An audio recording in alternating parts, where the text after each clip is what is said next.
Hello, and welcome to Glove Supplier Series, Show Me the Money, Part 3. This is a series where we're talking about the ways to increase your odds to get something or as much of everything that you've sent across already back. All right, so I'm not going to harp on you for having done your due diligence. And in the first video, we talked about when does the clock start ticking. My opinion, the clock starts ticking the second you send the money. Right? It's not after they start giving you excuses or talk about production delays. It's after you send the money. That's when the clock starts ticking, and you should lay the groundwork for the follow-up that you're going to do before you send the money and what you're going to expect. Okay? But that really, if it's fraud, that really doesn't matter. They'll just say yes, yes, yes until you send the money, and then they'll string you along or disappear depending on the situation. Okay, then we talked about how your local middleman is probably not going to be the best way or your best person on the ground for you. One, because they may be in on it.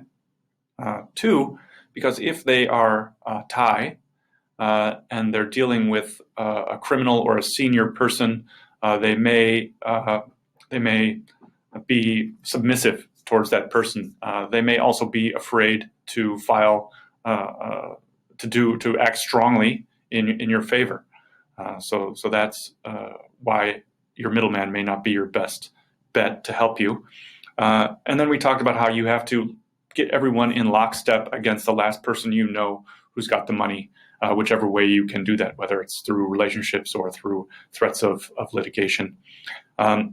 In the second video, we talked about U.S. law enforcement and the pros and cons of that. Pros being it's free, cons being you lose control of the process, and U.S. law enforcement is not your personal army, just like Reddit is not your personal army. Okay, let's talk a little bit about locally what we can do. I've got a lot to get through. Not sure I can do it in one video, but we'll give it a try. Okay, like most of the other world systems, you have civil claims, criminal claims, and consumer protection claims. Consumer protection is a special type of legislation here. Usually works better if you have a local middleman who entered into a contract with the purported manufacturer. On the criminal side, Thailand is different, actually civil and criminal. So Thailand is different from the United States.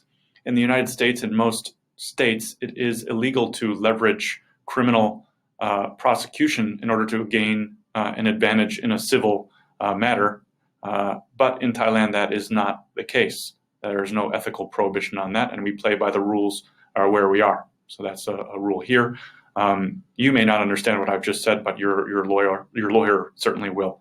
Also in Thailand, we have two types of criminal prosecutions. We have the prosecution through the normal process where we file a complaint with the police and send it to the prosecutor.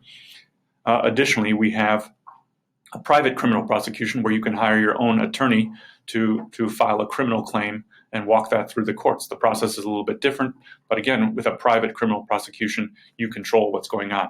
So usually we try to go that route when it's available, but it's not always available, even where it's clearly fraud. You know, it's not what you know, it's what you can prove. And if we don't have the correct evidence, we're not going to go criminal.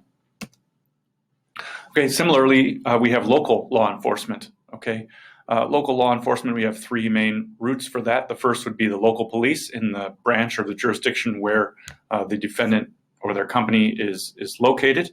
That has some benefits and some drawbacks. Drawback being they may know the police. That would be one drawback. Then we have the DSI, which is like the Thai FBI, and they have an enforcement program and they know about gloves. Right. The other problem with the local police is they're not going to understand what a 510K is.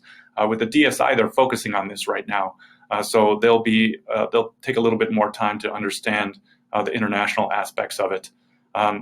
If it's some other type of fraud, not necessarily involving gloves or medical devices, then we have the CSD, the Crime Suppression Division, which focuses on economic crimes and economic fraud. So DSI and CSD, all of them work closely with U.S. law enforcement. So again, another benefit of going through the U.S. law enforcement is that they can leverage their relationships with the local law enforcement to get some action on your case. But again, anytime you're using law enforcement, you lose control of the process.